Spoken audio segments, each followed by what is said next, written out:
স্বামী স্ত্রীর ভালোবাসা বৃদ্ধির ৪টি অব্যর্থ আমল। ১. স্বামী স্ত্রীর মধ্যে ভালোবাসা বৃদ্ধির জন্য সূরা ফুরকানের ৭৪ নং আয়াত খুবই কার্যকরী একটি দোয়া। এই দোয়াটি শেষ রাতে প্রতি নামাজের সিজদায় সালাম ফেরানোর আগে, আজানের পর, বৃষ্টির সময়, শুক্রবার আসরের পর এবং যে কোনো সময় চলতে ফিরতে উঠতে বসতে বেশি বেশি করে পড়তে থাকুন। অর্থসহ বুঝে অন্তরের গভীর থেকে এই দোয়াটি পড়তে হবে।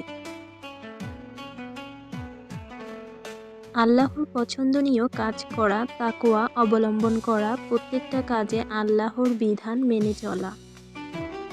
আল্লাহ যখন কোনো বান্দাকে ভালোবাসেন তখন তিনি আসমান ও জমিনের সকলের হৃদয় তার জন্য ভালোবাসা সৃষ্টি করে দেন, ফলে তারাও তাকে ভালোবাসে। আল্লাহর ভালোবাসা পেতে নিচের দোয়াটি সবসময় পড়ার চেষ্টা করুন।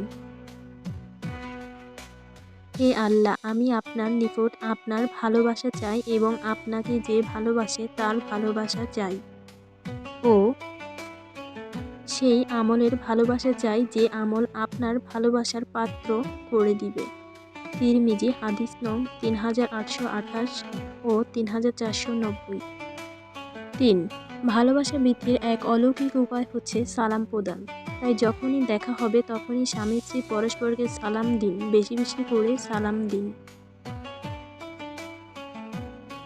যখন তোমরা গৃহে প্রবেশ করো তখন তোমাদের স্বজনদের প্রতি সালাম বলবে। এটা আল্লাহর কাছ থেকে কল্যাণময় ও পবিত্র দোয়া।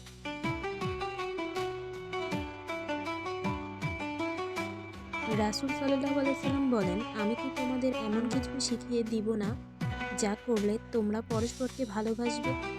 তা হলো তোমরা নিজেদের মধ্যে সালামের ব্যাপক প্রসার ঘটাও। সর্বশেষ আমলটি হচ্ছে সবসময় ইস্তেগফার এবং দরুদ পড়ুন। যত বেশি সম্ভব পড়ার চেষ্টা করুন।